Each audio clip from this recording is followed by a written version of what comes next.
All right. I want to go ahead and just say hello to everyone and say we're about to start our meeting for INC. Today is August, boy, I can't even remember the date. Sorry about that. August 8th. And it is now 9:05 a.m. And we're going to go ahead and start our INC August delegate meeting. Thank you all for joining us. I appreciate you participating by Zoom.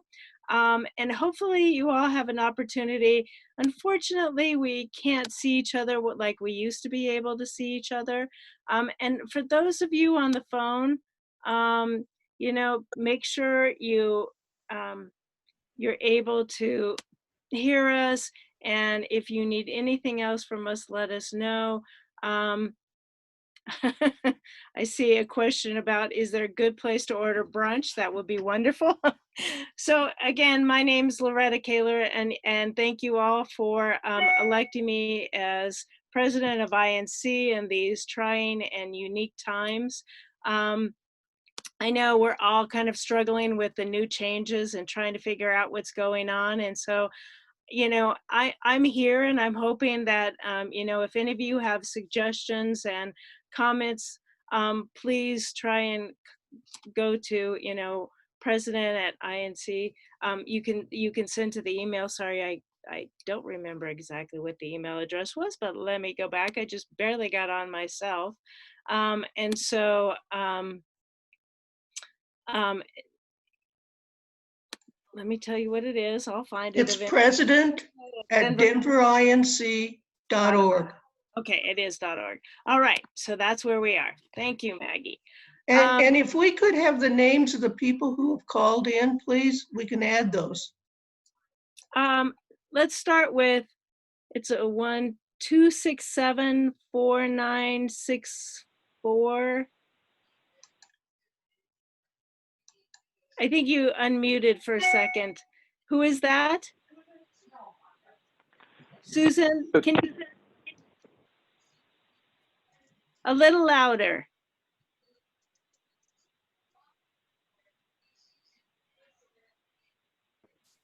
Sorry, we still didn't hear you.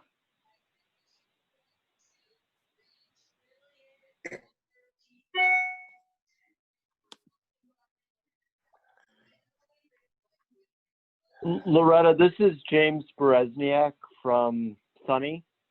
Can you hear me? Yeah, thank you. Awesome. So I believe folks on the phone need to press *6 to unmute themselves. So you might want to let people know that. Oh, thank you so much. Did everyone hear that? If you're on the phone, you have to hit star, the little asterisk 6 on your phone to unmute yourself. Okay. And then how do you remute yourself again then? That's a great question.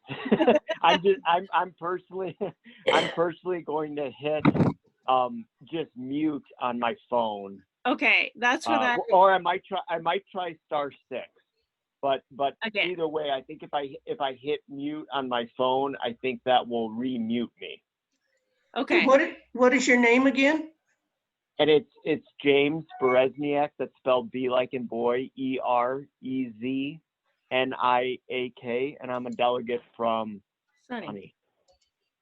Yeah, thank you. Great. Loretta, this is Tom Mobley. I'm on the phone on the 267 phone number. 267. Okay, there we go.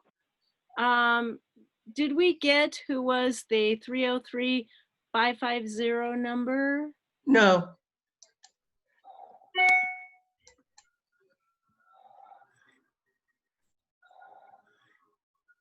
You'll have to unmute yourself, whoever is the 303-550.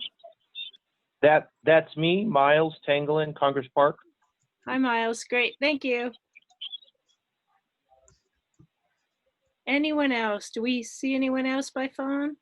Thanks for participating, even by phone or, in person. And unfortunately, we all can't see each other in person, but if we have this opportunity at least to connect, it's better than nothing. And we're safe, right? So that's what we're hoping for.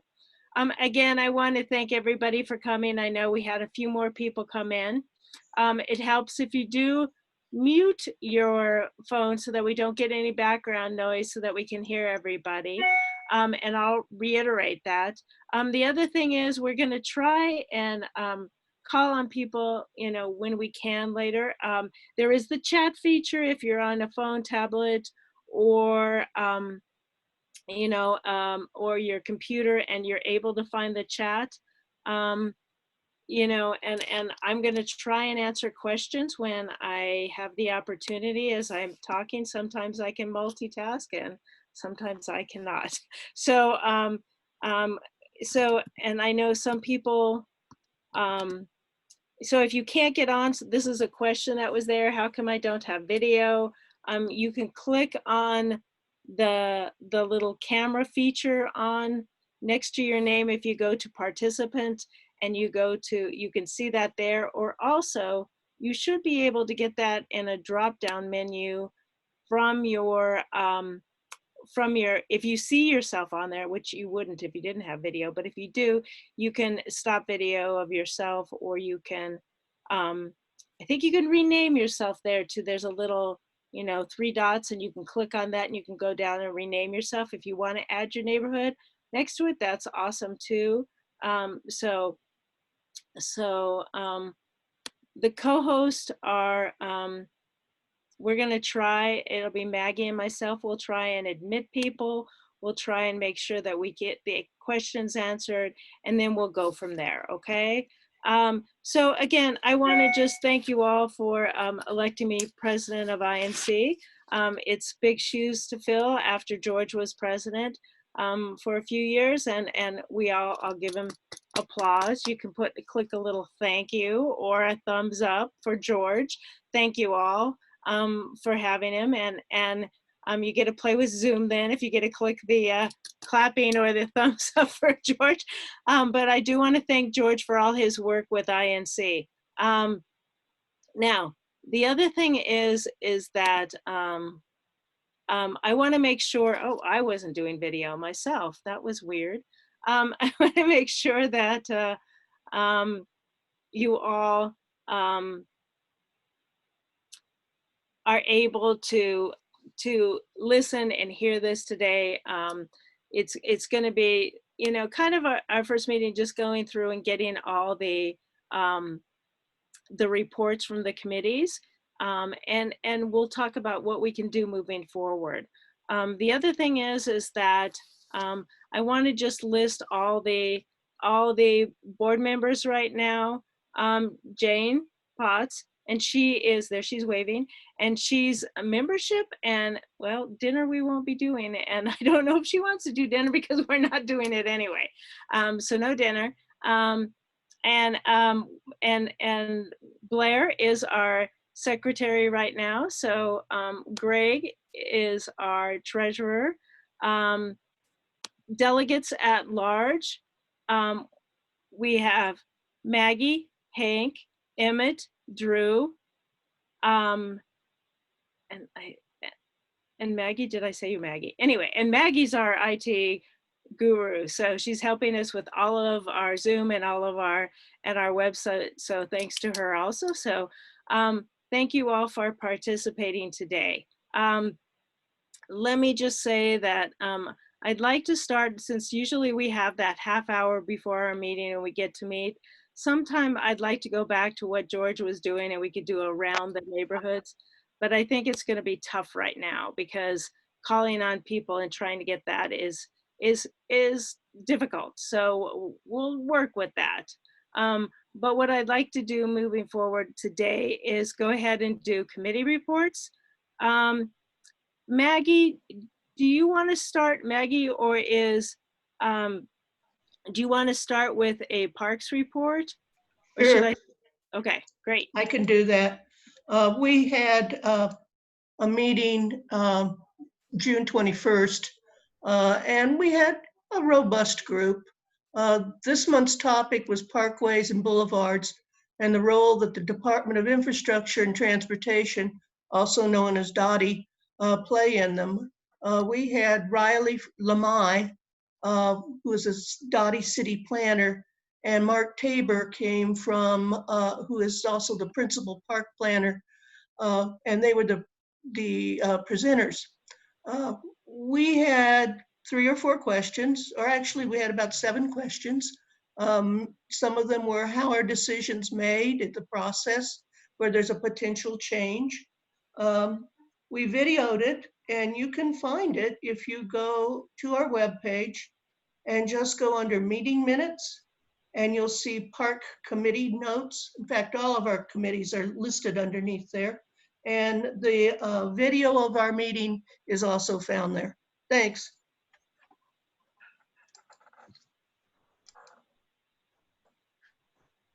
Great, thanks. You know, I don't know if Amy signed on. Is Amy on, or is anyone, sorry, from the education committee available to give an update? There's so much going on education, so I'd love to hear from someone.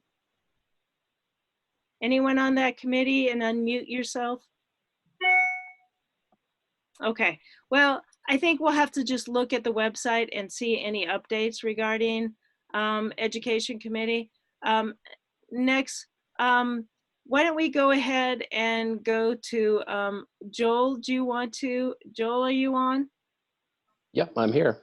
Okay, great. Thank you. Yeah, we have our next Transportation Committee meeting coming up this Thursday. I'm conferring with Maggie. As you noticed, to sign up for this meeting, there was a link to click to sign up, and then you got the Zoom link.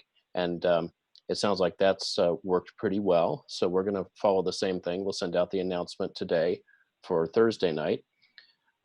We have 4 topics. So we're, as usual, we're cramming in a lot of good information. The first 2 I want to really highlight because they further positions that we've taken already in our INC transportation platform. The first is lowering speeds on residential streets.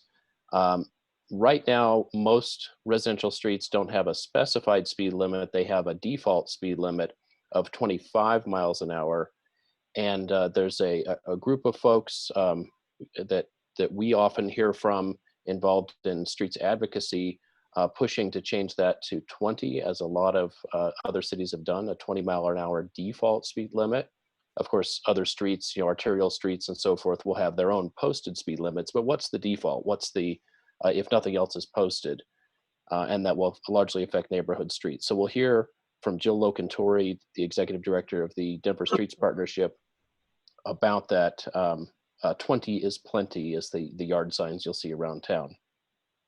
The next big one that has to do with positions we've taken is entirely new street design guidelines for Denver. This is currently, the Department of Transportation and Infrastructure has a draft out there to send reactions to throughout the month of August. So Riley Lemie, the same gentleman who came and spoke to Parks, has been a project manager overseeing the creation of new street design guidelines. And he'll be joining us for a more lengthy presentation on what do they contain, what are the big moves. And I think with this orientation, sometimes a document like this, even though it's very, very graphical, can be a bit to pick up and start reacting to. So to have somebody give you an orientation to it, understand the purpose, understand the chapters, will be really great. And I think that'll enable a lot of neighborhoods to send in their reactions of what's good, what could be better, etc. I saw a message in the chat, where can you get a yard sign for 20 is plenty? Thank you for asking. We'll include the link to that in the meeting announcement that goes directly to that portion of Denver Streets Partnership. The other 2 topics we have another short topic, just like 20 is plenty is going to be a short topic. We have a short topic on a state legislative update. So what related to transportation happened in the last session, which of course was curtailed due to the pandemic, and what do we expect coming up in the next legislative session. And then finally, Reimagine RTD. So as we know, RTD has had a tremendously bad time, as most transit agencies have, because so much of their funding comes from 2 sources: sales tax, which is down, and fare box, people paying their fares, which is down. So this last time we met, we had an update from RTD on what's the immediate impact of that. How are they changing their service to deal with much smaller ridership and much lower income to provide the service? This time we meet, we're looking at the long term. How is RTD reimagining its system? Again, this is something that we called for in our transportation platform, is to have a transit service that on its major routes runs more frequently, more reliably, and for longer spans of the day, so it can serve more people, with a goal of having service that you can just walk up and go. It's not an infrequent every half an hour or every hour, you have to schedule your time around it. But as you've experienced in some places, whether it's bus or rail, if it comes frequently enough, you can just plan on walking up and waiting a couple minutes and taking it. So Bill Soroy, who's the lead on Reimagine RTD, will be giving an update. Our last meeting, with help from Maggie, was uploaded to the INC YouTube channel, and this meeting will as well. But our announcement will go out later today with links to what are these projects we'll be talking about if people want to pre-orient themselves, and then we'll be meeting on Zoom Thursday night. Thank you. All right, great. Thanks, Joel. One thing that I did forget, I forgot to thank Steve Neeson for all his work as our treasurer, and for everyone who has elected and approved Greg as our new treasurer. And thanks again, clap hands, for Steve Neeson for, I mean, he's done a tremendous amount of work for all of us over the years. So we have to really give him credit for all the work he's done, and he's helped INC, you know, make some money over the years. So that's been a wonderful thing. So we really want to thank Steve Neeson for all his work. The other thing we have is we have the change, and sorry, Jane, I'm gonna turn it over to you. The change in the sustainability committee has a new name, and we'll go from there. And we'd love to have new members in that committee. Thanks. Thanks, Loretta, and good morning, everybody. I'm Jane Potts. I'm a member at large on the INC board, and I represent Rosedale Harvard Gulch neighborhood. Together with Perry Burnap of Platt Park, we're bringing back the committee that Ernie Dietrich started a couple years ago on climate control. He's not able to continue with this committee at this time, so Perry and I have agreed to co-chair to get this thing started again, and we've labeled it the INC Climate and Sustainability Committee. I know Perry is really sorry she can't be with all of us this morning, but she had earlier plans. But she's been very involved in the Denver Climate Action Committee and the Sustainable Neighborhood Program.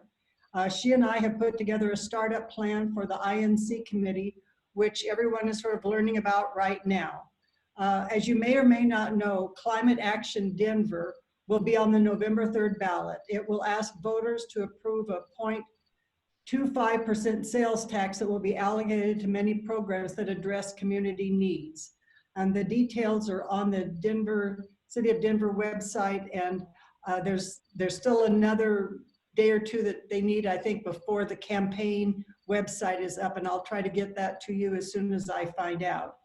I've got a few things to suggest today, and I'll put it all on the chat.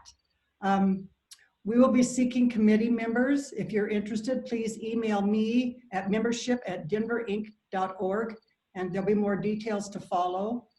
Second of all, our first meeting will be via Zoom on September 9th at 10 a.m. We may change it to an evening meeting. We're going to kick it off and see if we can get enough involvement for a daytime meeting, but that's definitely up in the air. We will have a presentation to make to each neighborhood association, to every RNO. And we would love to have the opportunity to get on your agenda to make that presentation.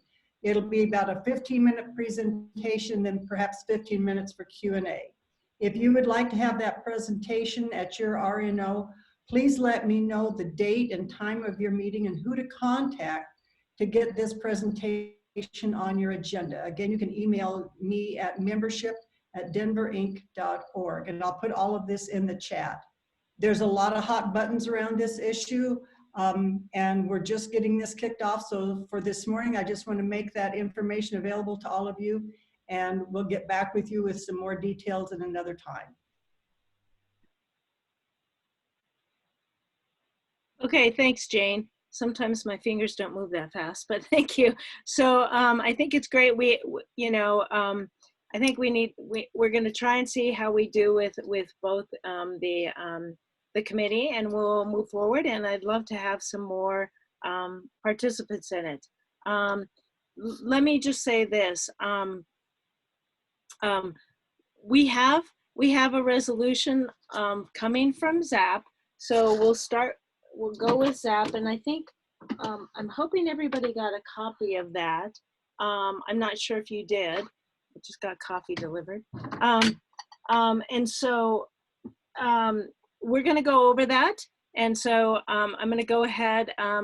Christine, you're co-hosting now. Yes, great. Okay. So I don't know if there's anything else on ZAP that you want to start off with. And one of the things that when we get to the resolution, I just want to say, Zoom is a little bit different. So be patient with us as we try and call on everyone. And it helps just to say that, if we can hear from everybody, that's great. I know that some people really want to speak on some resolutions, but just going forward, I just want to bring this up that it helps just lay a little ground rules. We're going to limit the timing for how much time people have to speak. And then also, if you concur with something and you want to chime in and just go, yeah, I agree, this would be an issue for us, or yeah, I agree with this motion, that's great too. It's a quick, and then we can move forward, because I know sometimes we want to make sure that everyone gets heard. So we want to make sure if you just want to concur, that's what you do, or you say, no, I don't agree, that's great. So, and if you haven't seen in the chats, if you can all look down at the chats, if you're on a phone, tablet, or computer, laptop or desktop, you should be able to get the chats. Jane has put in there a whole listing of of what they're seeking membership and the meeting, etc. Again, I'm going to repeat, ZAP meeting, the last meeting should be on the website.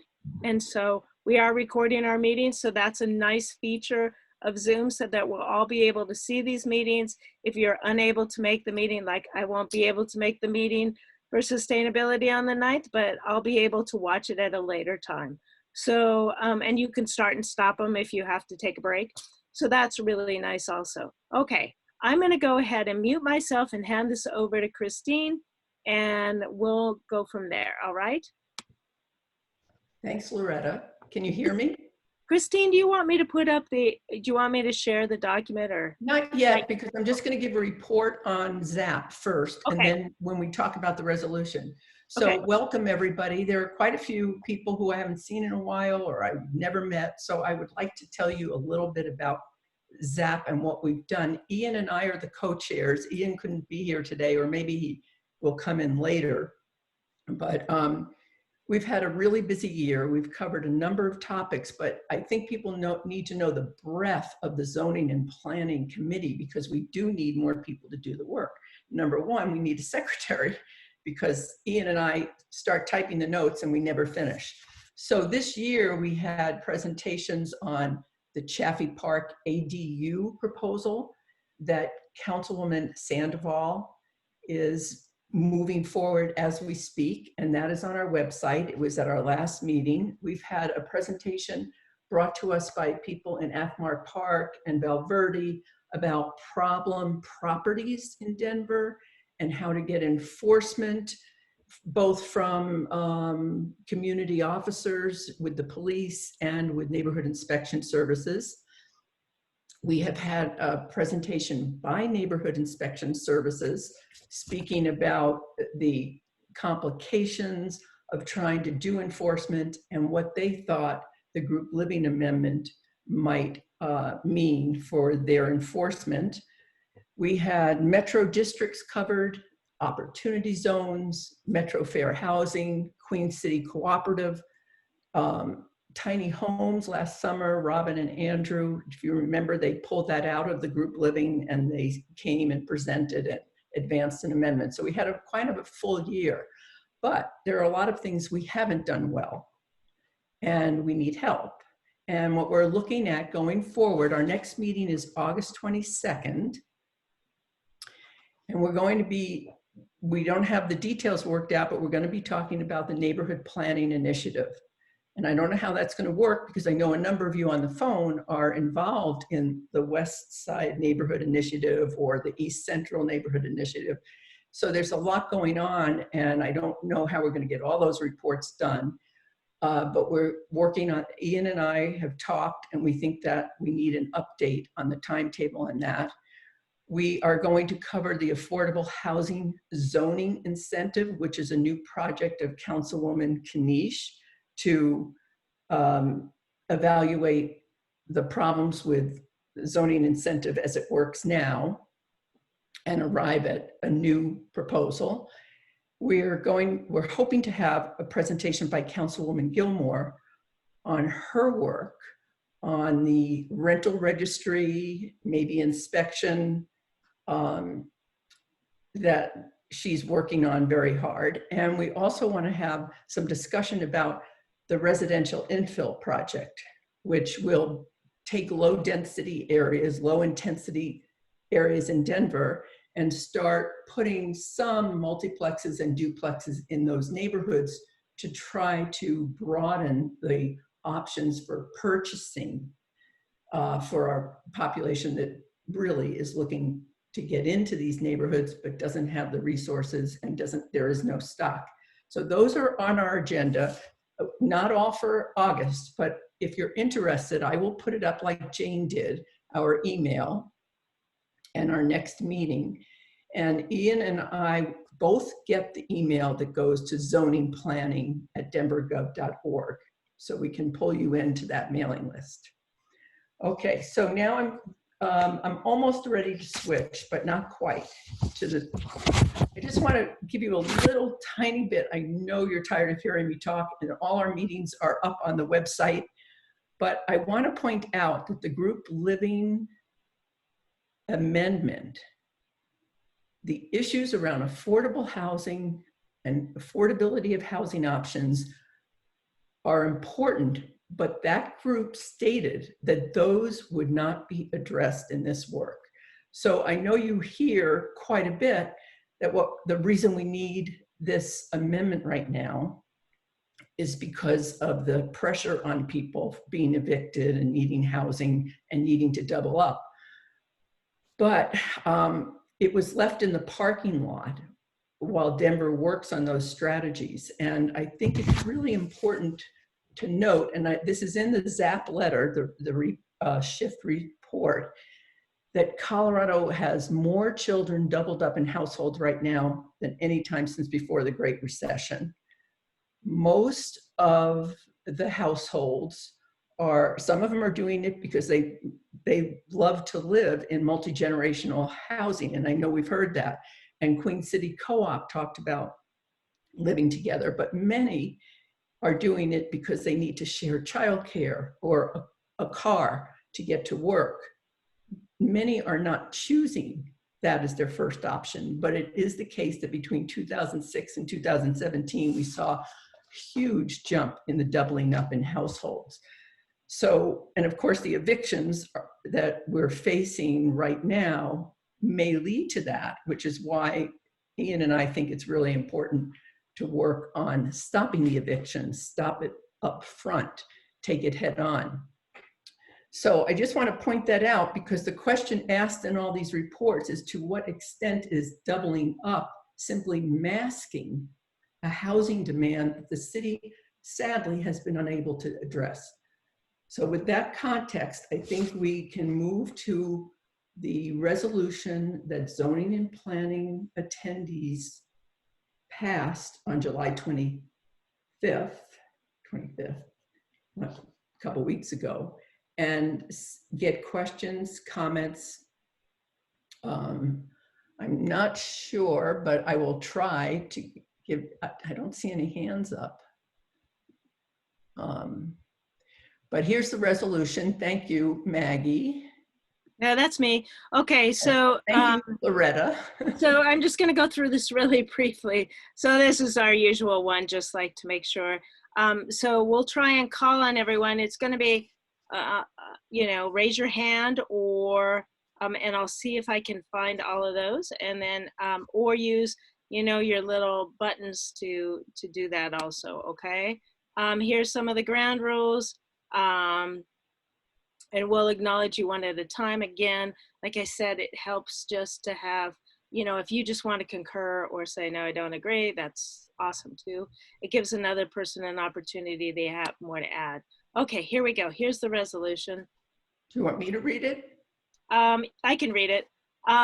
This was approved by ZAP on July 27, 2020, and before the delegates, it's before the delegates today. Resolve that additional time should be given with timing taken into account how the pandemic is affecting residents of Denver for further consideration of the proposal in order to allow council members to make sure that their constituents are educated on the proposal and its implementation effect, including specific outreach to communities of color.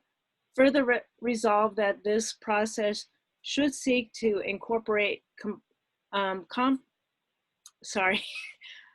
compromised language offered to address constituents' concerns. Further resolve that provisions of the proposal should be unbundled to allow full consideration of each material aspect of the proposal, and when outreach and compromise is achieved to the satisfaction of council members, such portion should be adopted and separated.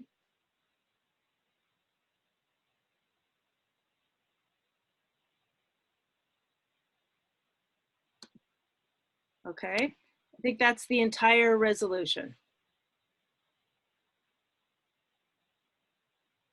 We need somebody to move to introduce it before we can go forward. So moved. Jane Potts moves. Somebody want to second that? I'll second. Hank Boots. Hank Boots says second. So we have a motion and a second. And I for those on the phone, for those who are who view this, you can see it. Is there anyone on the phone that needs me to reread it? Go ahead and unmute and let me know.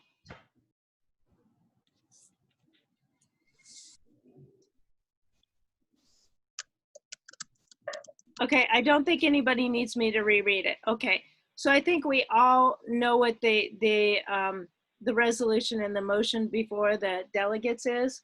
I don't know if there's any discussion.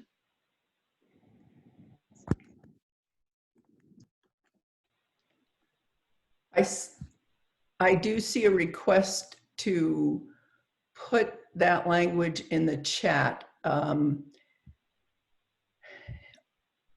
Loretta, can you, I don't think you can copy from a PowerPoint. I was gonna, it's not PowerPoint, it's not PowerPoint.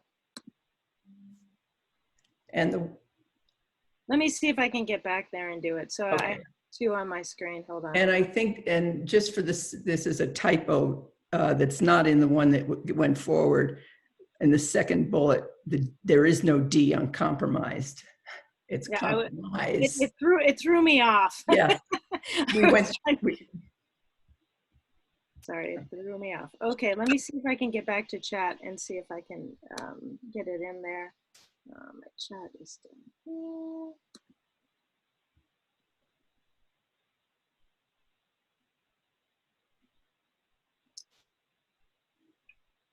Unfortunately, I can't find my chat when I'm sharing. So maybe someone else will have to put it in the chat because I'm not finding it at this point. So hold on.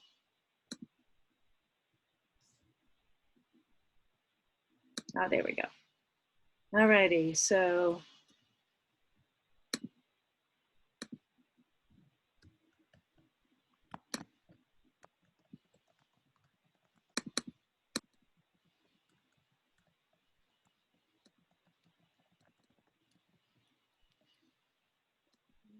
Letting me copy. There we go.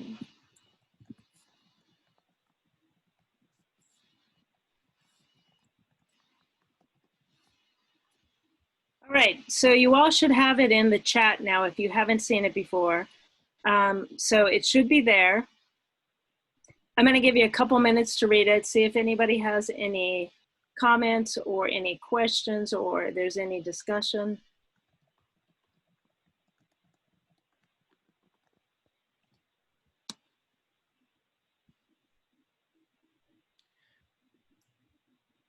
I don't see any hands. Is it Liker? Yes. Hi. Hi, it's Travis Liker with Capitol Hill Hi. United Neighborhoods. How are you? Good, how are you?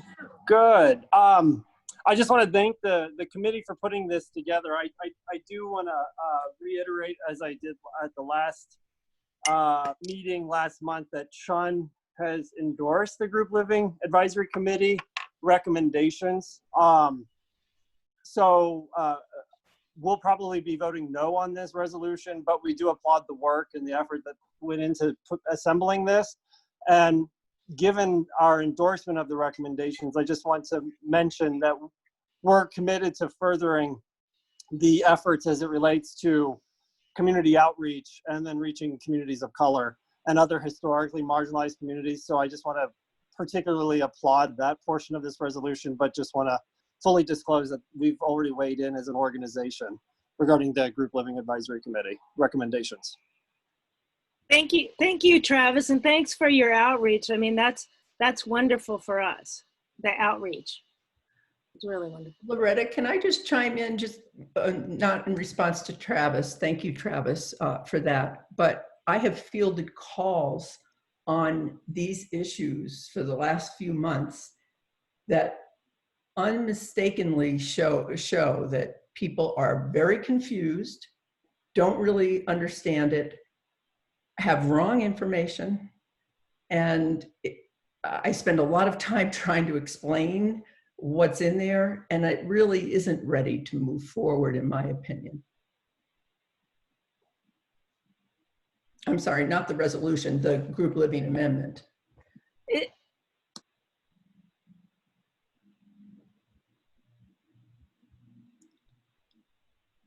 Oops, sorry.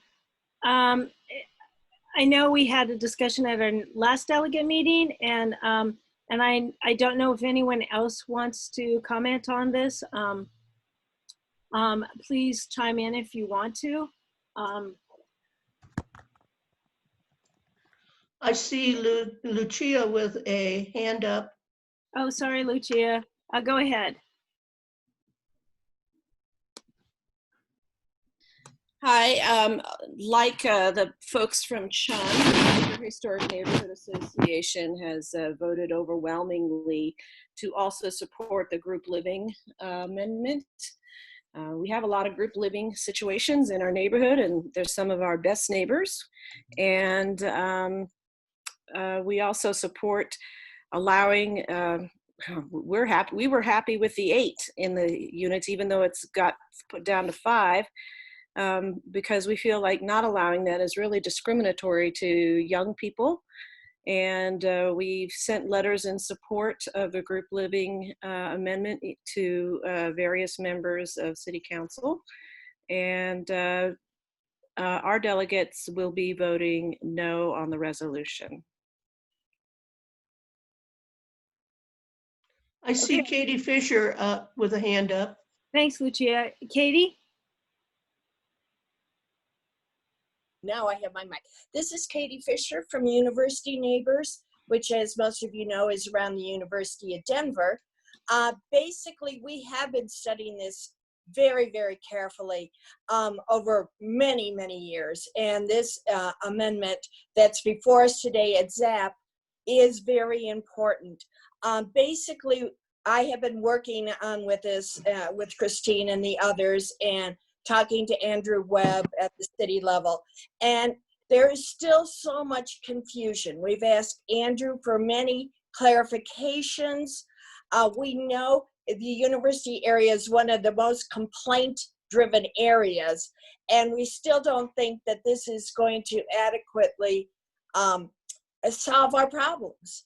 There's so much that still needs to be talked about in enforcement and things in the future.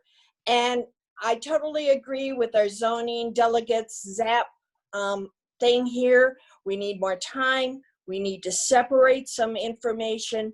Also, the fact that we have so many drafts before us, and I just saw that before it goes to planning committee, there's another draft. So this issue is so complex. I feel like our thing says today, we need to slow it down. We need to know that all parts of the city are getting the most current and correct information. We also need to get our answers to our questions and resolve that the proposal be unbundled. There's too many parts that you might be in favor of, but totally your neighborhood association against other parts. So we need to debundle. That's it. Thanks, everyone. I want to go now to, thank you. Thanks a lot for that comment. I want to go to some of the things in the chat because I want to make sure that everybody hears.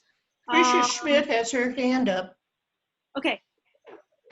Who is that again, Maggie? Tricia Schmidt. All right, go to the chat and then come back to me. That's totally. I will. Thank you. Thanks for understanding. Okay.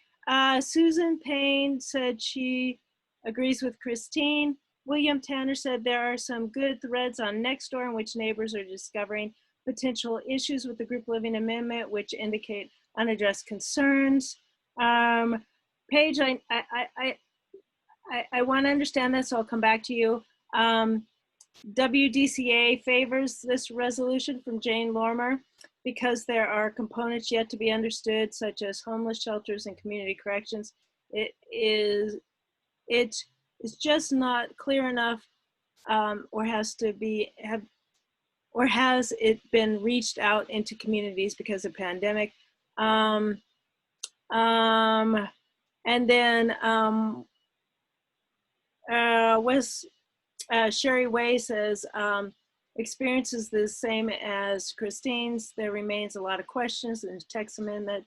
So WWPNA feels the same. VVECA will support the resolution. We are not in support of the group living. Okay, and so we'll get back to this. Someone is confused about the second bullet point. But let's go ahead and go back to, I'm sorry, who was just about to speak. Go ahead and speak. Sorry, I forgot. Loretta, it's Tricia Schmidt. I'm a representative from Country Club. Hi, thank you.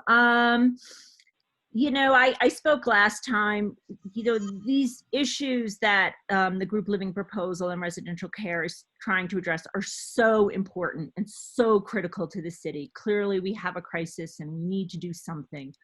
And regardless of the passage of this resolution or not, clearly the proposal as it currently stands and is written is controversial for a whole host of reasons. Maybe it's because people don't understand it, all the way to people disagree with it, to people who are really supportive of it. And I'm just wondering sort of what actionable steps Inc. can take to try to address this. You know, in my mind, Inc. can really play a significant role in bringing together the disparate views of all the RNOs, and as such, be a real positive catalyst for change and of real value to our city council members.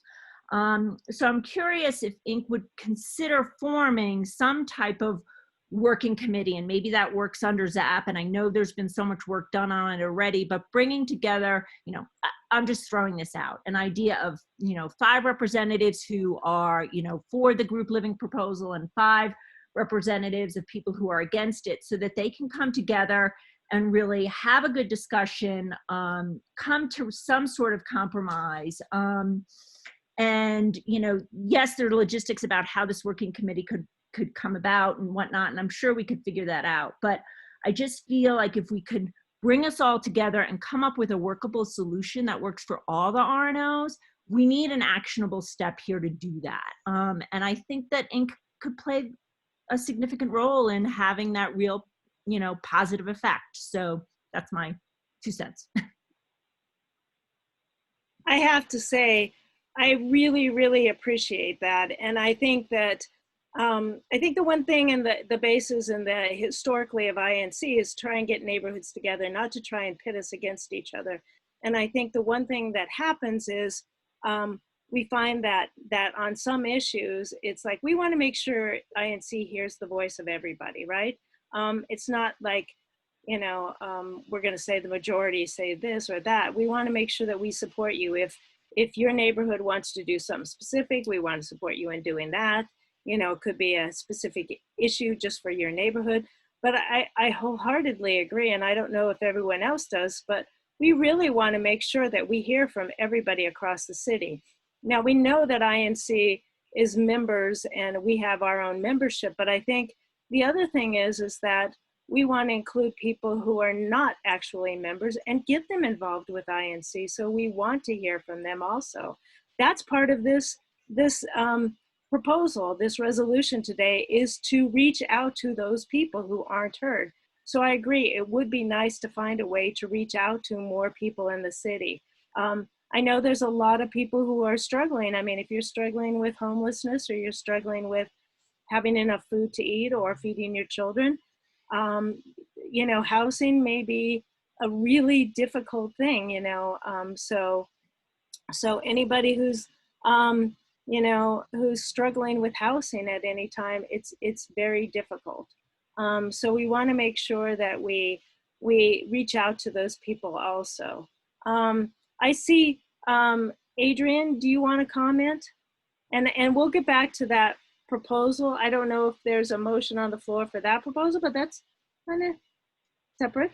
But Adrian, do you want to comment? I do. Can you hear me? Can you hear me? Yes. Sorry, you couldn't hear me. Yes. Okay. Yes, I do. Tricia, I think that what you've suggested is a wonderful idea, but I think that it's already happened. We have been working, the city and ZAP and INC have been working on this now for in excess of 2 years.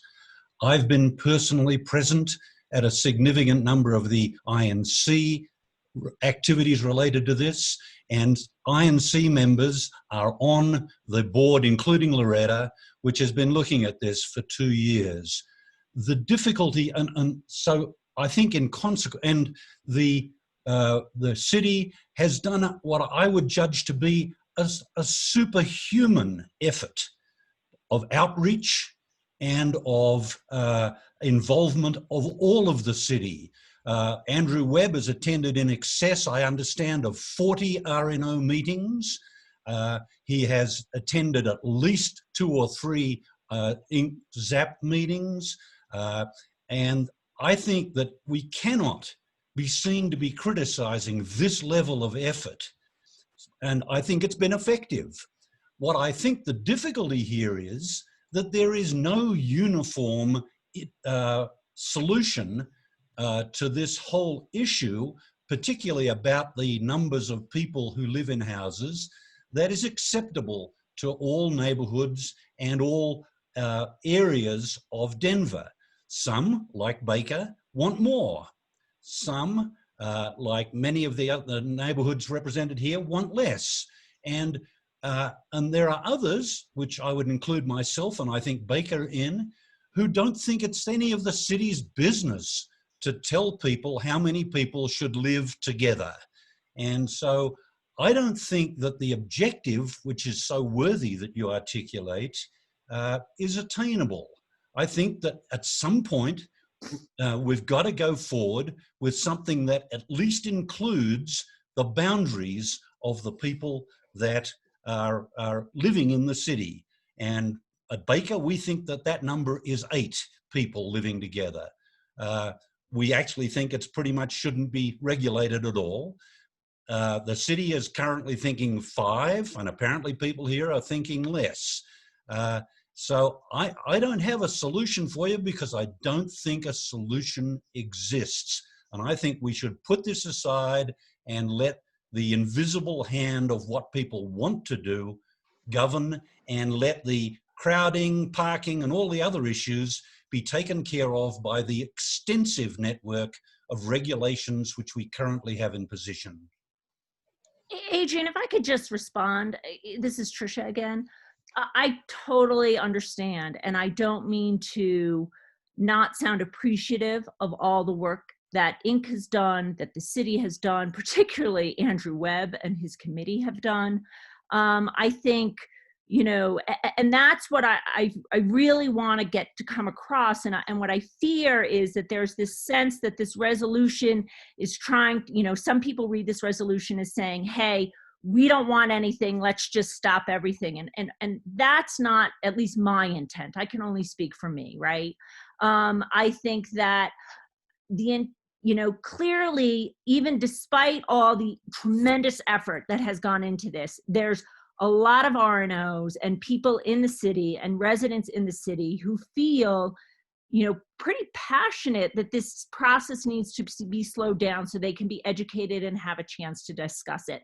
And all I'm saying is that if that is truly the case, and yes, there's real, you know, one side's on this side and the other side's on the other side, but, you know, disagreement doesn't necessarily mean disrespect. And I feel like if we can all come together in a way now, because clearly everyone's engaged now. Maybe people weren't engaged before and bad on us, but people are engaged now. If we can bring them together and really have fruitful discussions, you know, the art of politics is really compromise, and that will need to happen. And I know people say the city's already compromised and whatnot, but again, if you have that many residents who are still on one side, then that compromise hasn't been achieved yet. And all I'm saying is I think Inc. can play a really valuable role in bringing together the two sides to have, you know, hopefully a fruitful discussion. Thank you. And I appreciate that. And I think us all having a discussion internally is always a good question, a good move forward. I want to go back to a couple of things in the chat, just to go back and touch on things quickly. Jane Lormer says, WD also thinks this should slow down on council approval because the pandemic creates a different view of things. And if we put these ordinances in place for this situation, what about the future? And I agree, you know, this has been going on for 2 years though. This is still a glut of unaffordable condos. Timothy McHugh says that Andrew Webb may argue that there have been 4 open houses in his attendance at the INC meetings to explain the proposals and encourage input. However, there have been no open houses after the most recent proposal. And that may be the process. Since numbers have been brought up, I wonder if there is any discussion about a maximum of number of people allowed in a house. Yeah, that's, I'm concerned about the unlimited number.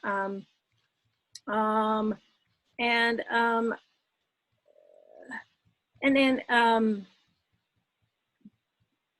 and I'm sorry, I will butcher your name, Dizo Marek Mayfair says, what we are looking at now is long overdue. Many people are already breaking this law, and this would only make those households legal as opposed to being under threat. Emmett says he agrees with Adrian. And a thank you to Tricia, a couple of thank yous to Tricia, and another thank you. So thank you very much. Let me say one more thing and then we'll go back to Christine. The Cranmer Park Hilltop Association Board of Directors has voted 19 to 2 to oppose the group living rules updated.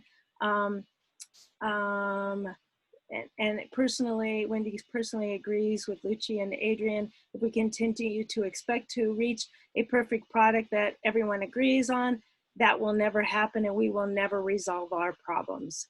The proposed question and resolutions are just tactics to solve change. Christine, do you want to go ahead? Yeah, I think I need to stress that I've talked to many, many people.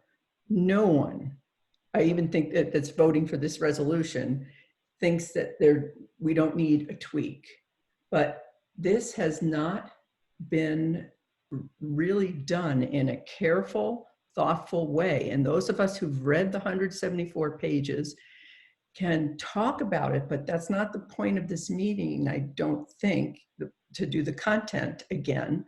The point of this meeting is to get support for being able to move forward in a better way. And I understand Adrian's frustration with Inc. and with us. I do understand that it looks like we're just delaying. That is not the case. If something is not ready, and if something has so much opposition, because 80% were opposed in the initial stages, then we need to do a better job. And it is a compromise. I just want to point out, we can't break federal laws. We can't break state laws. But zoning is always about political decisions. People don't want to live near dry cleaners. People don't want to live near a highway. There's so many decisions in zoning that are complex, that are arrived at through a lot of work, like the zoning code in 2010. And we haven't done that amount of work on this part, on this resolution, and it will affect the whole city. I'm sorry, on this amendment. I keep saying resolution. We have done the work on the resolution. And let me just, and I'll just chime in just briefly. And I want to make sure that everyone knows. So the process for this has been going on for 2 years. And we've been discussing it for 2 years. And it's been going to our neighborhoods, those of us who've been presenting to our neighborhoods for 2 years.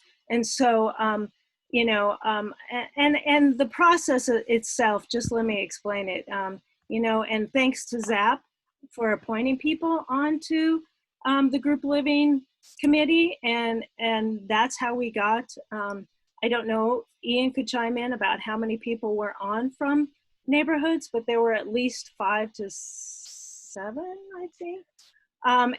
And the process was a consensus process. So through that process, everybody came to a consensus about what would move forward.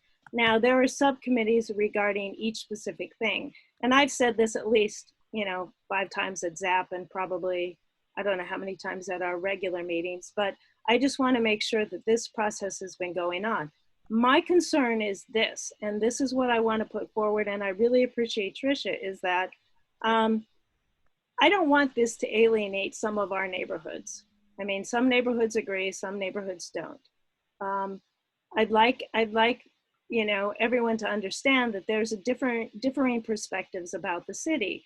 INC is to bring us together to discuss issues. I know that there's some really strong opinions about this topic. And I think that we all have different backgrounds we come from. Some people have lived in large households of people because they haven't been able to afford to purchase a home or live in a single apartment. Or some people may have been, you know, unhoused at times in their life. This is taken into consideration everybody's perspective. I don't think INC has many people who are currently experiencing living in a situation where they are in a group living situation. You know, moving forward, I'd like to see that we decide how to make sure that we have all disparate groups included. And I'd like to be able to make sure that we have good quality discussions as we are having and take those into effect. So the question is, you know, how do you move forward on this? Let me go back to some chats. Does anybody have their hands up right now? If you do, go ahead and let me know. I'm not seeing any hands up. Maybe I'm missing them. I'm going to go back to the chat briefly, okay? And let's see.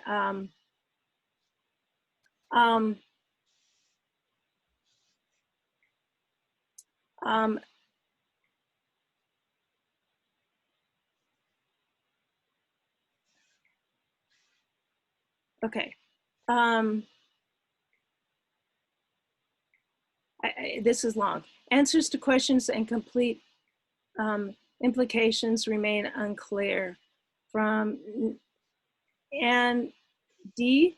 Nancy Glack, the Group Living Advisory Committee, an insider group wishing to remain unnamed, brought this proposal to City Council in around 2018. Glack is a commercial for-profit advisory group with 48 members companies. Glack represented companies that house residential care facilities that include disabled, assisted living, sober living, convicted felons, and other care facilities. They are not an organization that wants to help individuals, young families with affordable housing in the city. Source, Glendale Cherry Creek Chronicle, 3/20/20. Okay. In 2018, this for-profit committee or GLAC, well, I don't represent a for-profit, just disclosing, full disclosure, I'm a sole proprietor. ORGLAC complained to City Council that their profits were being stifled by the current zoning laws of allowing up to 8 persons in group homes, disabled, assisted living, sober living. They went to City Council with nothing, no proposal, just a complaint. City Council, with the help or outside group, drafted legislation and expanded. Okay, page, the many people that I have talked with do not feel that residential homeowners were not represented on the GLAC committee. Thanks everyone. I'm curious if there would be support to having a working committee formed under ZAP with RNO representatives who are for and who are against GLAC to come together and attempt to hash this proposal out and reach a compromise that is workable for all. Denver is a stronger city together than apart. Christine, that's something that ZAP can take on. And Tricia, I don't know if that's a motion or not. So Christine, there was a question to you. I think that it's not part of, I think we should discuss it, but I think we should first move on the motion because we don't want to start elaborating on the motion, I don't think. Okay. I call the vote. I'm going to go ahead and call the question.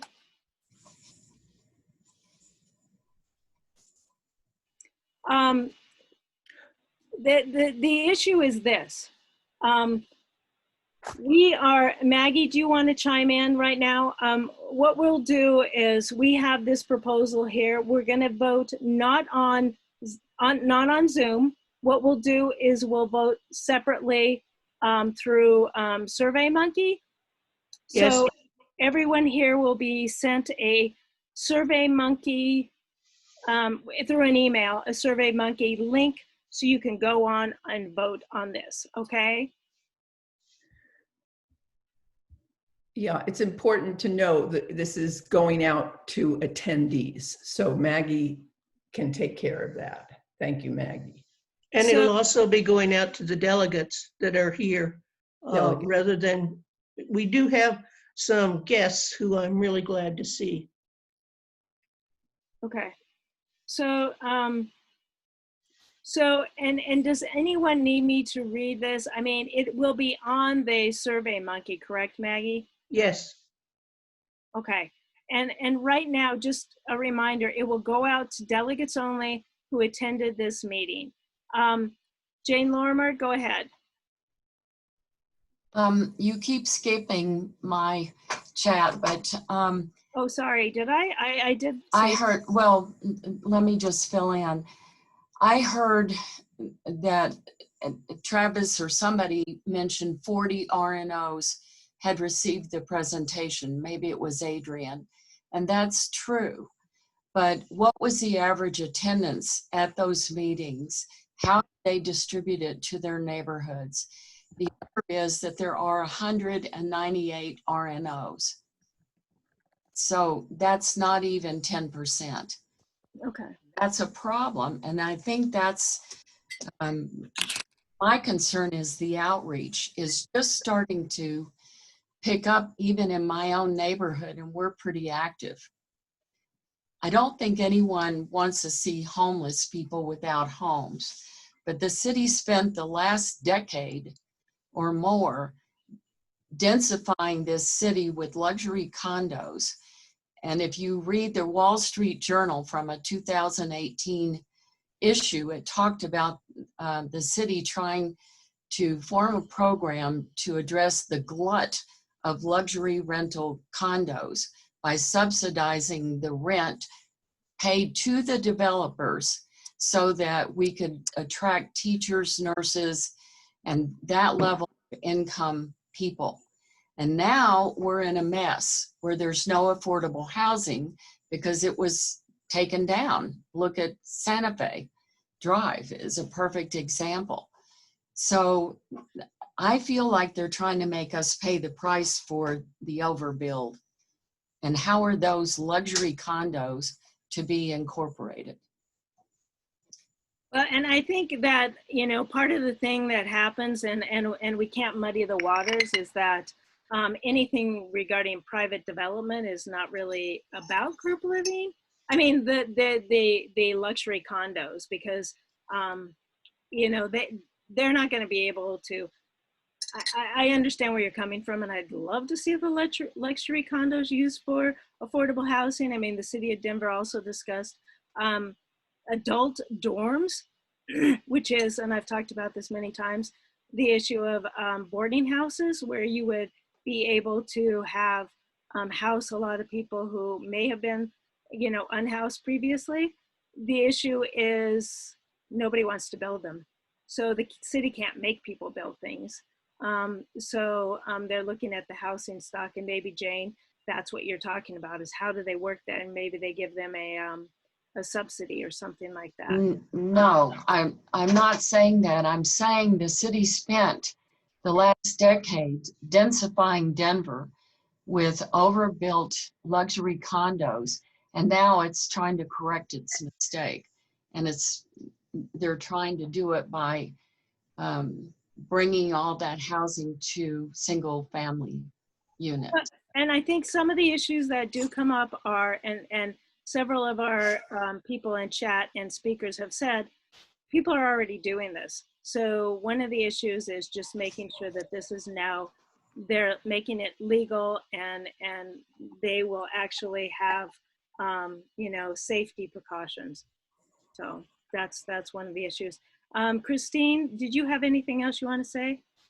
I have plenty to say, but I would point out there's very few complaints about the number of people living together. That's what they put up front. They want to make you think this is about, you know, millennials living together getting in trouble. That's not what the amendment's about. But I think we should just end this discussion or wind it up, and unless somebody has a burning issue, and so that we can send the Survey Monkey out and move on to discuss some of the other points Tricia and somebody else brought up. Okay. Anything else that anyone else wants to comment? I think Travis has had his hand up for a bit. Oh, Travis, sorry. Go ahead. No worries. I agree with some of the sentiments shared.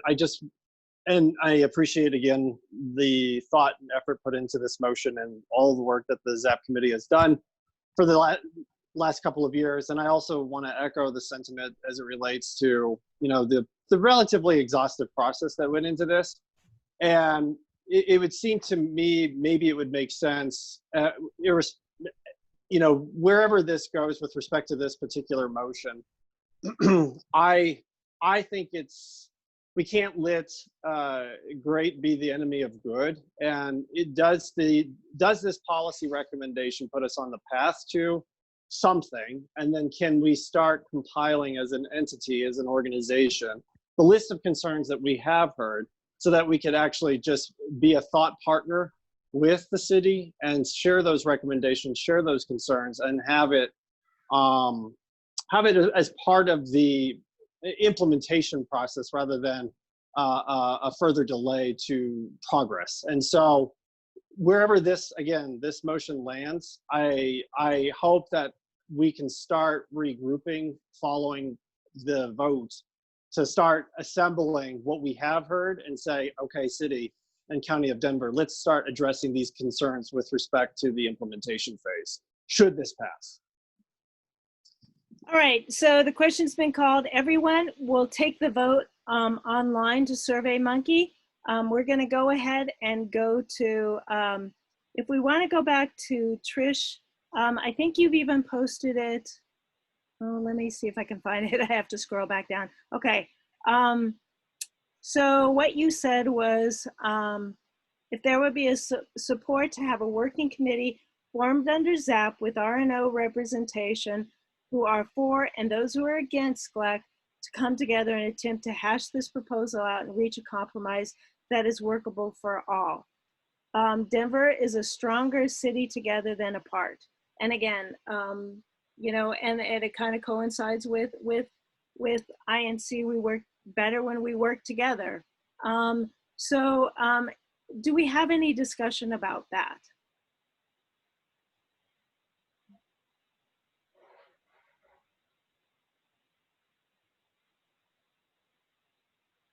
I don't see any discussion, and maybe I'm... Well, I raised my hand. Okay, Jane, go ahead. So if that were the case, then it would seem that this resolution needs to be passed so that the discussions could occur. Because how can you work on something if it's going to be voted on in September?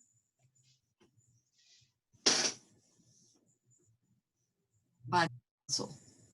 Well, I think even if it's not passed, I think giving a proposal to the city, if it were either way, I think it seems like, you know, our suggestion to the city would actually be beneficial, I would assume. Does anyone else have a comment? Christine? Yeah, I would sort of expand. I think this was maybe included in what Tricia said, but I'm not seeing that chat right now. But I think this needs to be expanded beyond the group living to talk about this missing middle that Andrew has already, I can read it, he's already posted, and we don't know where this is, but he's already posted that there's a steering committee being formed, no recommendations, but it's a citywide revision to the zoning code that occurs to me that maybe it should be discussed at the same time, because people do want to address some of this missing middle and get integrated housing and open up more opportunities. They just aren't sure how to do that. So I'd like to tie that in as well in Tricia's proposal. Clarification, what do you mean missing middle? Middle income, middle type of housing, middle what? Middle income, mostly, duplexes, triplexes. That's what's being discussed in the, and I don't know where, because I don't know if Inc. has been invited to be on this steering committee or advisory committee, but it specifically was left out of the GLAC, this discussion, and is going on somewhere in the city, and we need to be involved. So I would suggest that if that's what Tricia's conceiving of, we're not just talking about group living, but we're talking about all the revisions to the zoning code, because totaling them up, they could be very significant. This is Tricia. That works for me. I mean, I think that the more we bring, you know, disparate parts of the city together, and, you know, maybe, you know, clearly this forum is too big to do that, which is why I'm suggesting some sort of working committee, and we can talk about, you know, the logistics of forming that working committee. Having a background in strategic management consulting, I've done it many times.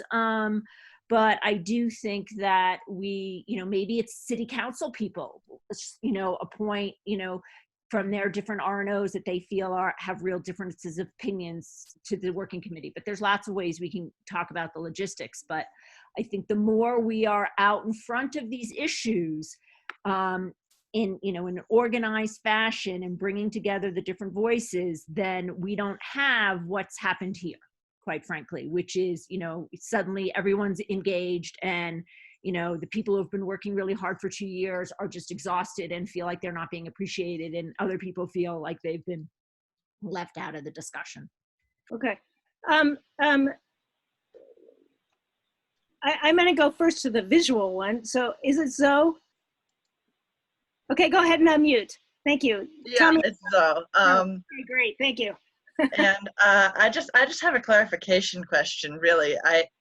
I'm trying to understand the implications of what we're recommending.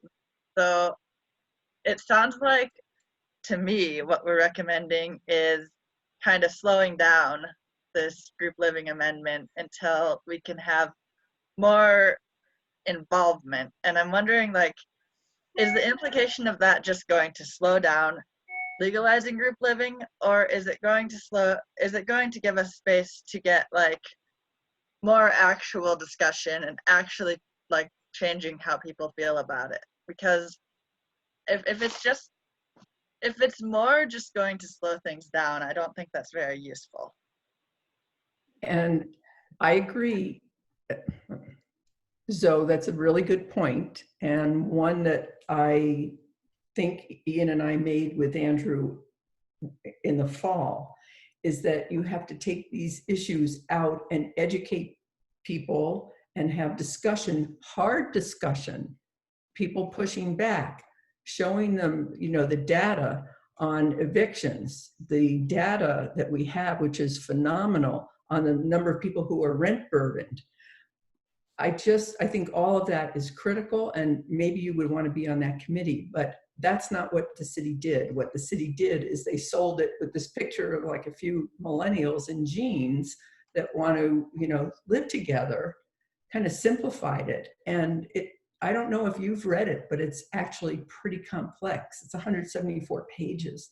And I think that people need a little bit of time to digest it, maybe modify it, maybe come down in the number. I don't want to recommend a specific here. That's never been ZAP's position in these resolutions. Can we go ahead to Susan? You have your hand up, Susan? Can you unmute, Susan? Susan? You have your hand up? Okay, Katie Fisher, I'll go to you. Can you go, Katie? Yep, I just unmuted. Hi, this is Katie Fisher once again from University Neighbors. I don't think some people understand how long we've been working on this, and at ZAP and in subgroups of ZAP. So I do think the resolution, I hope you all vote in favor of it. My neighborhood association we're doing that. I do think it is still, that's what debundle means. We've got to take all these various parts apart. So we really do educate. And every time we talk to Andrew or anyone else at the city who have been very helpful in trying to get back to us, but they don't have the answers either. We know it's a complex time. Are we trying to change laws now that are for COVID, or are we trying to think in the future? We don't know. No one has a crystal ball. There is no perfect number of how many unrelated. But when we get back to related, unrelated, it seems we keep revisiting some of the same questions, and we haven't been given answers by the city. And as most of us say, it's the enforcement. In my neighborhood, obviously, in a university neighborhood, unrelated people have lived together. Nobody complains that the household gets along and just is fine. It's when we have complaints, when people don't live together well, when they are overstretching and affecting all the neighbors. And this is what some of the stuff we have to come to grips with. Just passing laws, but not having enforcement, not being on the same page to get people housed. We need people housed. Most people want people housed.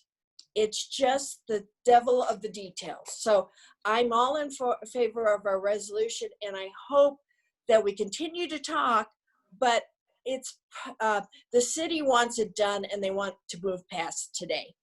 Thank you. All right, can we go to Steve Epler? Stephen Epler? Can you unmute? Hi, Stephen. Do you want Hi. to? Hi. I just want to comment that this changes fundamental definitions of the zoning code in all of the city and county of Denver. Once it's done, it can't be undone. There's huge proposed potential for unanticipated consequences. The enforcement provisions are very unclear. There's widespread ignorance among my community members. And I think there's been a lack of discussion and lack of resident input and it suffers from some of the same top-down problems that affect the city planning initiative with respect to the East Central Area Plan and the East Area Plan. And I think that there are too many issues, they're too complex, it needs to be broken apart and the different issues discussed and addressed. Okay, I'm going to stop anybody who wants to discuss the resolution, okay? The question was called, it's going to a vote. That's not what we're here to talk about now, okay? We're talking about Tricia's proposal. Do we want to move forward with that? And I haven't heard a motion from the floor. So that's what I want to go back to. So, you know, and I hope that you all can read the comments in chat. If you need me to read them, let me know. But the thing is that we need to move forward on the resolution portion going, you know, that motion is out there. If it splinters this group, how will we affect that? How do we make sure that we as a group can come together and work together, okay? That's the whole point. I mean, we're in different parts of the city. We all act differently. As Emmett said, you know, and a lot of people know there's redlining in the city of Denver. Denver's one of, if you haven't read the information, Denver's one of the most segregated cities in the country, okay? That's an issue for our city. We need to talk about things like that. Does this, the ordinances and the, you know, and what we have today, keep it redlined, keep it, you know, as this type of thing? That's an issue for us. I mean, we might all feel like we're progressive, but our city doesn't show that. So again, and what Emmett said is that he remembers a time when Black people were zoned out of Denver. You know, we're saying we want to address bringing that to people. If we only have R&Os that only represent the white population, we're not representing the entirety of Denver. We may not be representing renters of the city of Denver, so how do we do that? This proposal, you know, that Tricia came up with may be able to talk about how can we come together and talk about those types of things. I think we need to look at us, and that's part of what I want to do as a president, is to reach out to other neighborhoods that are not, you know, part of INC, and how do we get everybody together and work together? So, you know, if I've missed your hands up, let me know. Susan, again, I'm going to call on you if you can talk now, if you can unmute. We'd love to hear from you. Hi. Yay. Hi there. Can you hear me? Sorry about that. I agree with Tricia. I think what we're not discussing how the resolution moves forward. What I'm hearing people say is, in this 2.5 years that we've been discussing this, there's been a small percentage that has had access or awareness that the conversation has been going on. And now that people are on board, now we want to discuss it as if it's brand new. That's not acceptable. So I agree with that.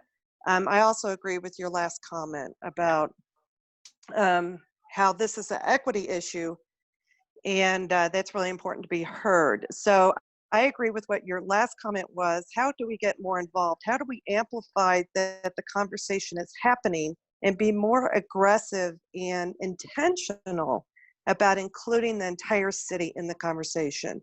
Because it also is an equity issue that only a select few are aware that the issue is being discussed for 2.5 years.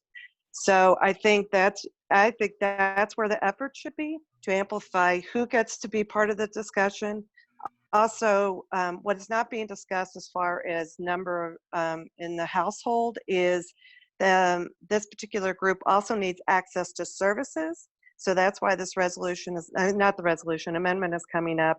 They need access to jobs, transportation, and healthcare. And in their current situation, they don't get that. And that's also included in this amendment. So that's my comment. Thank you. Thank you, Susan. I'm glad we got you in. I want to just read one thing in the chat. Wendy says, agree with Emmett. Emmett, you know, thank you, Emmett, for your comments. Not too long ago in 1989, in fact, we had zoning laws that prevented 2 unmarried people. That's part of what we're trying to get away from. If you know the statistics on married people, I deal with married and divorced constantly. Most people aren't married, so I deal mostly with allocations of parental responsibilities for people who are not married. And the majority of people don't get married anymore. So unrelated people, if you had 2 unrelated people and you were a couple and you had a roommate, you're illegal in the city of Denver. You might be a couple, but you're not married.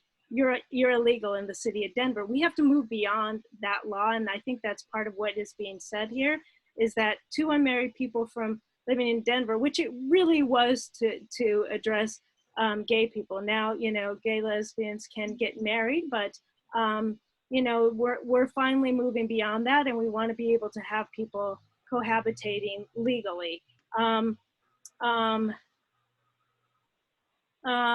Adrian says, forming committees is the go-to method of delaying and or killing the initiative. The anti-racist approach to the adults in-house question is to allow as many as possible, as quickly as possible, forming a committee to therefore not anti-racist.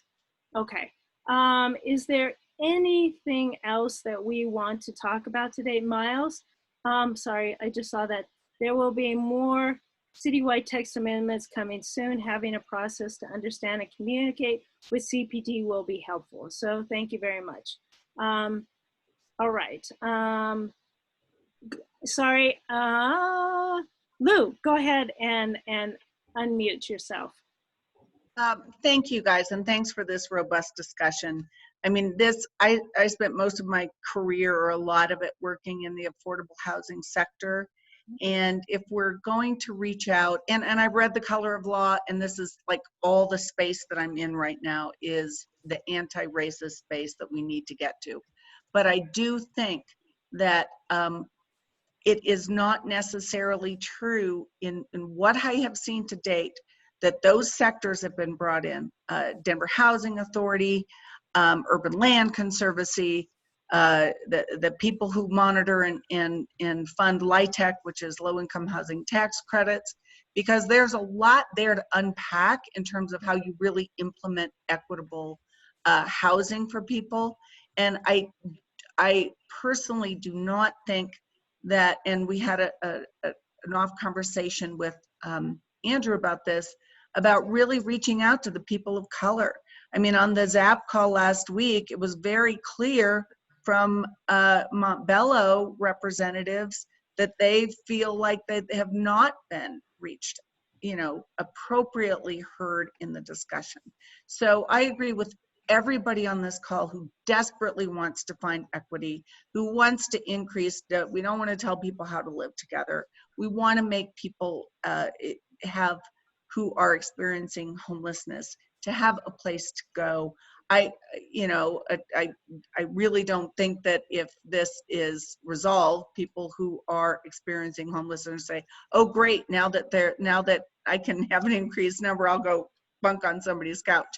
That would already be happening. We need real solutions and real efforts to provide more funding and focus on what we're going to do about affordable housing at the lowest level. So if we're going to undergo more discussions, and I saw in the chat that Chris said maybe this should be done under the ZAP committee, that's fine. But what I think is that what I'm seeing is a dearth of outreach to minority communities, POC, affordable housing advocates, people who really live in this world all the time, that aren't just, you know, trying to put a sign in their yard. They're trying to do the work here.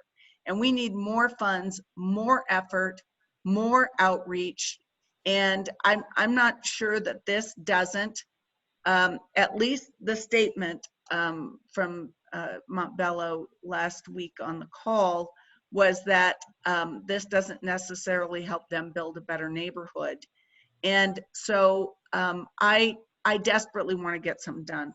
I don't want to see this slow down. I want to see it pick up, and I want to see some more outreach to those communities. And if doing some further work through ZAP or whatever, but if we just get the same people who are involved in it all the time to have these discussions that are reflected in the chats and the comments today, then I think we're just going in circles. We really need more outreach, and we really need outreach to people who can have real impact on how they're going to implement this, because to my knowledge, a lot of affordable housing would not allow increased numbers.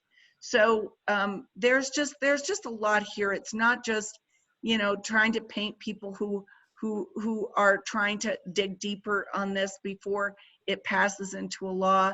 You know, the enforcement, the people that it affects most, if they have to call 311 when they're already trying to do what they can do to stay alive. I mean, we've talked about it. We're not going to see a lot of people moving into Country Club, for example, or frankly, Cherry Creek North. I mean, we need to protect the neighborhoods that are going to see this impact them the greatest. And if people have had a voice and we know how this is going to roll out and do some better enforcement, I'm all for it. So I just want to put in, don't slow it down, but do it better. Thanks.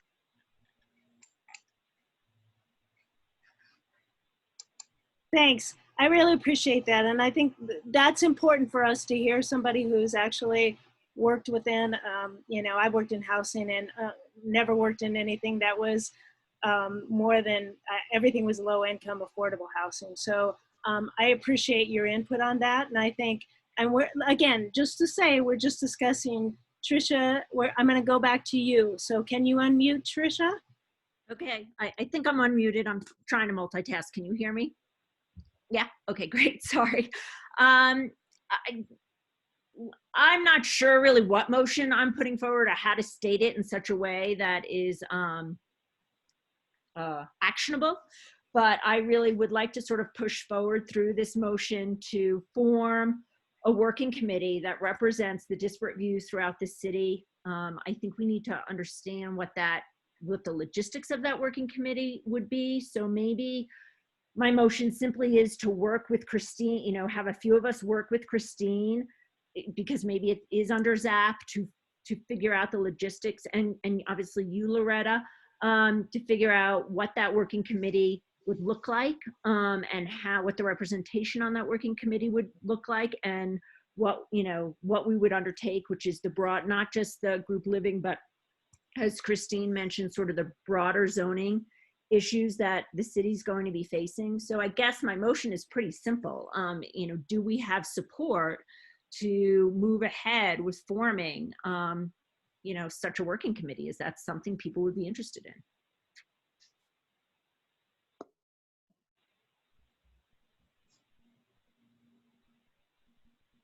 I see, you know, I see We that.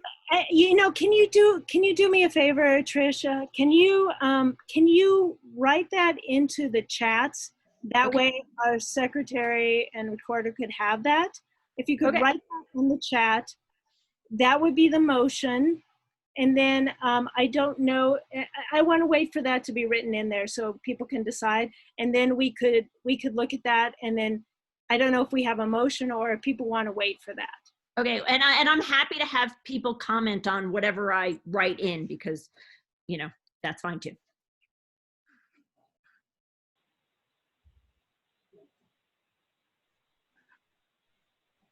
All right, I know we all, while we're waiting for that, I know we all have passionate opinions about, you know, what's going on for the city, and during the time of, you know, a pandemic, which none of us have lived through before. It's crazy times, and being shut in your house can make you squirrely. I'll just call it that. We all get a little antsy, and we may not always feel like we all get opinionated. I mean, we're all watching what's going on in the city and going, wow. So I think what we'd like to do, if you all have if you all have suggestions for topics, we'd like to get some updates from the city of Denver about other topics that are going on. I think, you know, we're gonna have a board meeting coming up on Monday night, but it would be great if people have some topics. If they think there's something they would like to hear, let us know. The other thing is, and I think we can once this is posted, then we'll be able to talk about that. I think one of the things I think that we really need to work on is getting different opinions from people in the city. And I know my neighborhood is working hard to have, we have a renter on the board, which is really nice to have because you have, and she's a service worker, which is like awesome because she gives us a perspective, I think, that we don't get otherwise, correct? So that's really great. The zoning, the resolution will be out to you. Let me get back to that. Hold on a moment. The resolution will be sent to delegates, okay? So delegates will receive your voting on SurveyMonkey coming up. You'll be able to receive that. It should be a day. Maggie, chime in. I thought it was 2 days that you'll be allowed to vote. So That's correct. Sorry, I can't put my hand up since I'm a host. Yeah. But yes, you'll be receiving it and be looking for a piece of mail that comes from media@denverinc.org. That will connect you. That will be your ballot that you'll vote through SurveyMonkey, and it'll be when we send it out. Then you'll have 2 days to vote.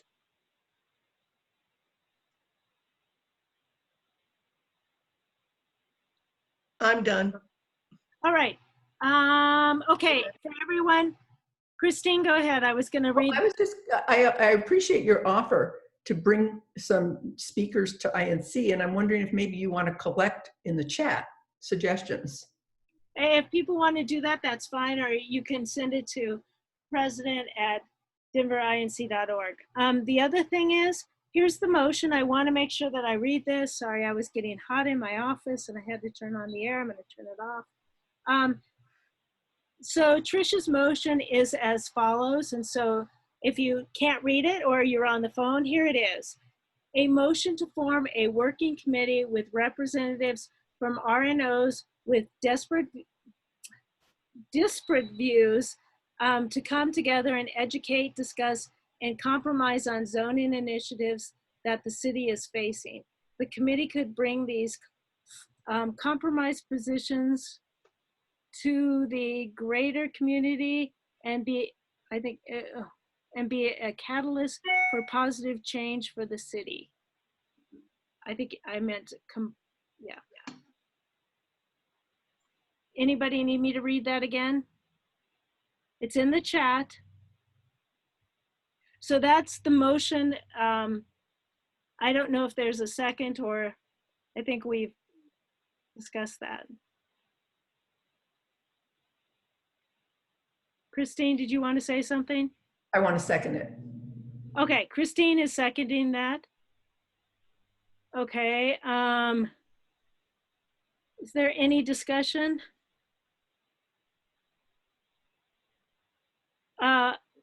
Lou, Lou, go ahead. I would just like to request that we really do have, instead of just the people here, that we really do some outreach to get neighborhoods, RNOs in neighborhoods with a substantial number of people of color involved in this, and also include an obligation of that group to actually reach out to the different areas of the city to find out what they are, what they think about this as far as affordable housing. Thanks, I appreciate that. Okay, we have a so yeah, compromise. It should say compromise, not compromise, correct? It had a D on the end. So all righty. So So, and Jane Lorimer says that INC agreed all committees, education, transportation, parks, and ZAP would present a form, their topic choice. I think it's a great idea, and so we'll have those forms. I think they've been pretty popular in the past. They've been very helpful. We have some claps.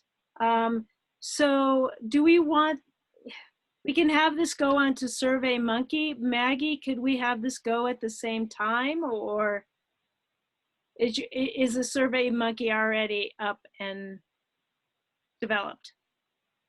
I can add another question. Okay. I think since it's been motioned and seconded, I don't know if there's any more discussion. I think what we could do is we can add that to it. It would be, that way you can vote on 2 items then. So you'll have 2 days. Remember, you'll have 2 days to vote. So just 2 days. So look for the email today, tomorrow. Make sure you get on that. Does that mean it's till Monday afternoon, Maggie? I would think so. Okay, great. Okay, Christine? Can I just remind people, thank you for that, Maggie, for doing that. But I also want to remind people, and I totally forgot, I had it in the PowerPoint, the planning board announcement that went out July 17th at 5:30 p.m. We need, if you want to make a comment that's submitted to the planning board in the packet, you need to do that also by Monday at 5 p.m. This coming Monday, August 10th at 5 p.m.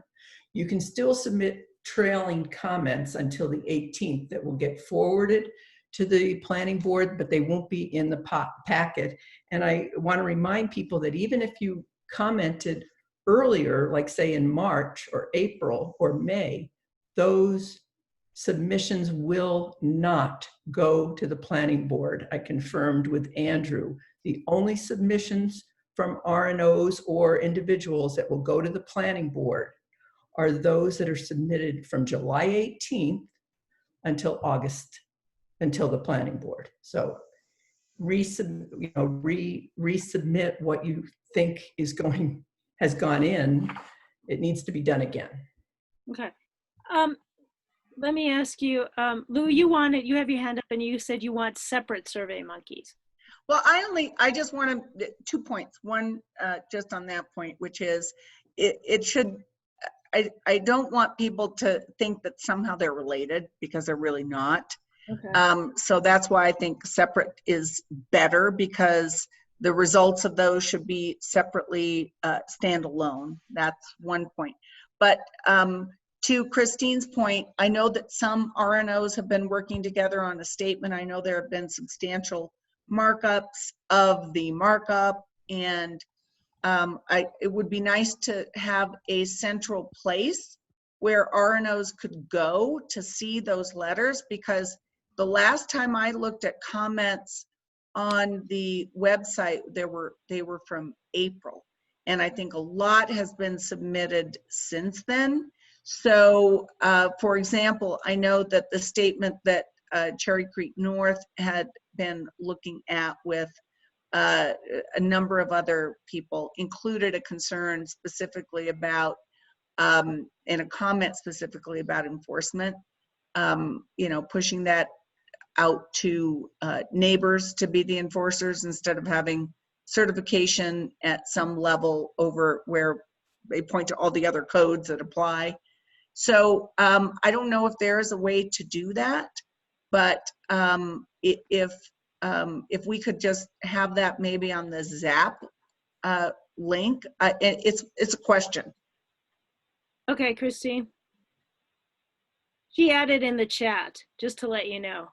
So she added in the chat, comments should be submitted to andrewwebb@denvergov.org and copy to council members and to INC at zoning planning at denverinc.org.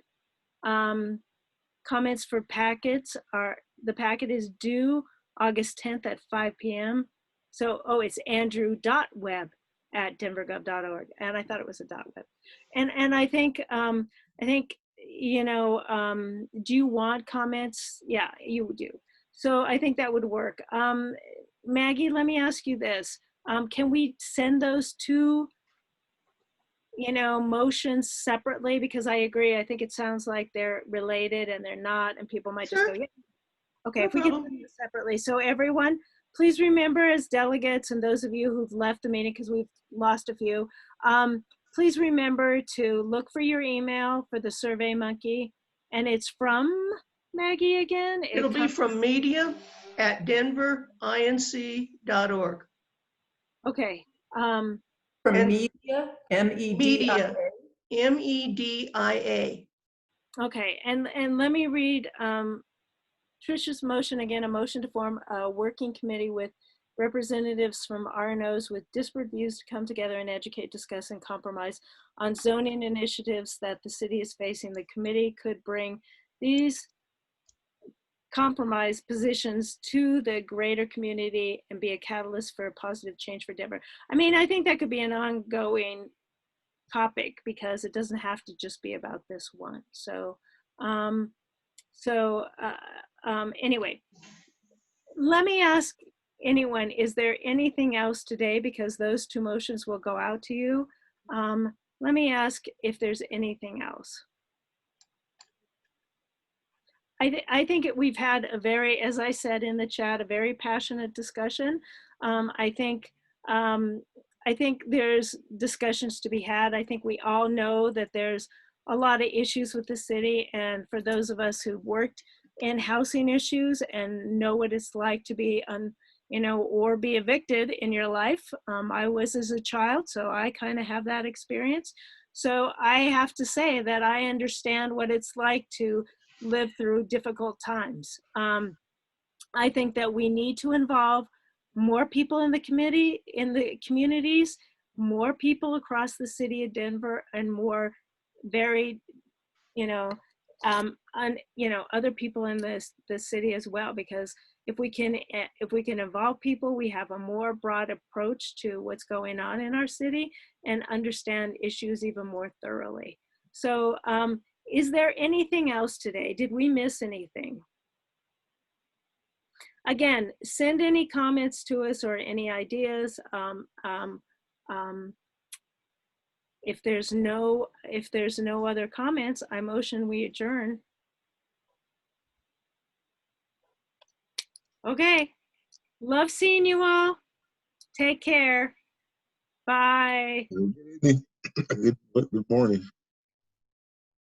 Bye, Emmett. I hear you. Okay, bye I now. finally hear you, Emmett. I didn't hear you.